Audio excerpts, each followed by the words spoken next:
आरोप लगा, ठीक। और जब टेंडर में साफ साफ लिखा रहता है कि आप उसको टेंडर नहीं दे सकते जिसके पास पिछले 8 साल में कोई आरोप लगा, भले से इतना हुआ आरोप लगा भी है तभी टेंडर नहीं दे सकते। इस बार 1 महीने का टाइम डिसाइड हुआ कि टेंडर और डालेगा, टेंडर फिर वो टाइम बढ़ाया गया 3 महीने का कर दिया।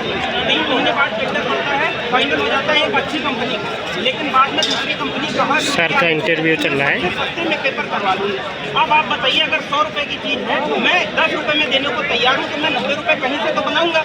उन्होंने टेंडर सस्ती कंपनी को दिया और वही कंपनी ने क्या किया, पेपर आउट करा के बचा हुआ पैसा जो 20 लाख का है वो 20 लाख का 1 करोड़ बना दिया। इस तरह से टेंडर, सबसे पहली बात होती है पेपर जब अगर इतने अच्छी हैंड राइटिंग में लिखा है, सारा सबूत मैंने मेल कर रखा है, ठीक, वो इतना अच्छे से बैठ के लिखा गया है, बाकायदा हाईलाइट किया गया है, red pen, blue pen, black pen सब यूज करे गए, मतलब पेपर उनके पास एक दिन पहले से मिला था और आंसर सारे ढूंढ के लिखे गए। और इसके बाद में जो अफवाहें की खबर है वो एग्जाम होने के 1 हफ्ता पहले से इन्होंने ट्विटर पर कैंपेन चला दिया था कि सब अफवाह है। अरे पेपर हुआ नहीं भाई, अफवाह कहाँ से आ सकती है? पेपर पहले आप जान लेते पेपर आउट होना है तो पहले हम कह देते कि अफवाह है। अगर पहले ही आप अफवाह कह रहे हैं मतलब आपको पता था कि ये सब चीजें होने वाली है। तो ये सारी चीजें, और दूसरी बात ये कहते हैं कि बच्चा जो है, ये स्टूडेंट जो है पढ़ने वाला, मैं खुद शिक्षक हूँ, मैं पढ़ाता हूँ, एग्जाम चिप चैनल है मेरा, ठीक।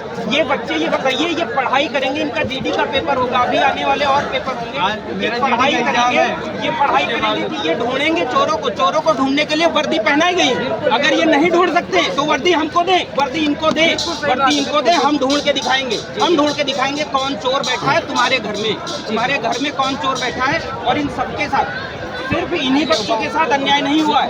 इसके पहले मैं यहाँ पर आया 2019 में यूपीएसआई के लिए, आयोग की कमेटी गठित हो गई। उन्होंने कहा आयोग की कमेटी गठित हो गई है, आप सब लोग यहाँ से धरना खत्म करिए। इस बार भी अभी मुझसे यही कहा गया है कि आयोग की कमेटी आप लोगों को बुलाया गया, चलिए धरना खत्म कर दीजिए। आयोग की कमेटी अगर बैठ रही है, आयोग की कमेटी ने 1.5 साल बाद रिपोर्ट लगाई और 1.5 साल के अंदर इन्होंने भर्ती प्रक्रिया करा के और दरोगा बना दिए।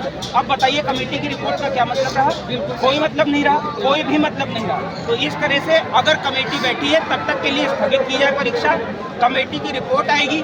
अगर सारे हमारे स्टूडेंट तैयार होंगे कि भाई कमेटी की रिपोर्ट सही है तो आगे की प्रक्रिया जो जिस हिसाब से कमेटी की रिपोर्ट होगी, अगर कमेटी की रिपोर्ट से हम लोग नहीं सच्चा में नहीं तैयार हैं, अगर हाँ आप लीगल बताइए कि हाँ हम जो है एडिटेड बता रहे हैं, जैसे कि एडिटेड कहाँ आप बताएंगे? सबके मोबाइल पर पेपर आ रहा है, आप कह रहे हैं सबूत दीजिए। सेंटर पे मैं जा रहा हूँ, मैंने खुद सेंटर पे गया, देखा बच्चों के मोबाइल पे बाहर बैठे पढ़ रहे, आरओ का पेपर हो, यूपी पुलिस का पेपर हो, सारे पेपर आउट हो रहे हैं। अभी तक गवर्नमेंट की तरफ से कोई बयान नहीं है। और सबसे बड़ी बात मैं ये बताता हूँ, ऐसा नहीं पेपर पहली बार आउट हुआ, यूपी में पहले भी पेपर आउट होते थे, सही कह रहे ना, पहले भी हमने योगी जी को बोला कि पेपर आउट ना हो, सब लोग यही इसी वजह से कह रहे हैं। योगी जी आपको जिस वजह से लाया गया था, आप सब काम अच्छे कर रहे हैं, हमारे स्टूडेंट के लिए कोई काम अच्छा नहीं कर रहे। बस मेरा इतना ही विनम्र निवेदन है इन लोगों से कि आप जब सबके लिए अच्छा काम कर रहे हैं तो हमारे स्टूडेंट्स के लिए भी काम करिए, मंदिर बनाइए, मस्जिद बनाइए, बहुत अच्छी बात है, लेकिन कम से कम एक स्टेप लीजिए हमारे इन भाइयों के लिए जो अपना घर छोड़ करके यहाँ पे आए हैं। इन सब के माँ बाप डर रहे होंगे कि मेरा बच्चा यहाँ आया, ऐसा ना हो लाठीचार्ज हो जाए, ऐसा ना हो जेल में बंद कर दिया जाए। इन सबके माँ बाप परेशान होंगे, लेकिन क्या कर सकते हो? कितने पेपर आउट होंगे, हम लोग ऐसे ही कब तक मरते रहेंगे? हमको भी उतना ही दर्द हुआ जितना इन लोगों को दर्द हुआ।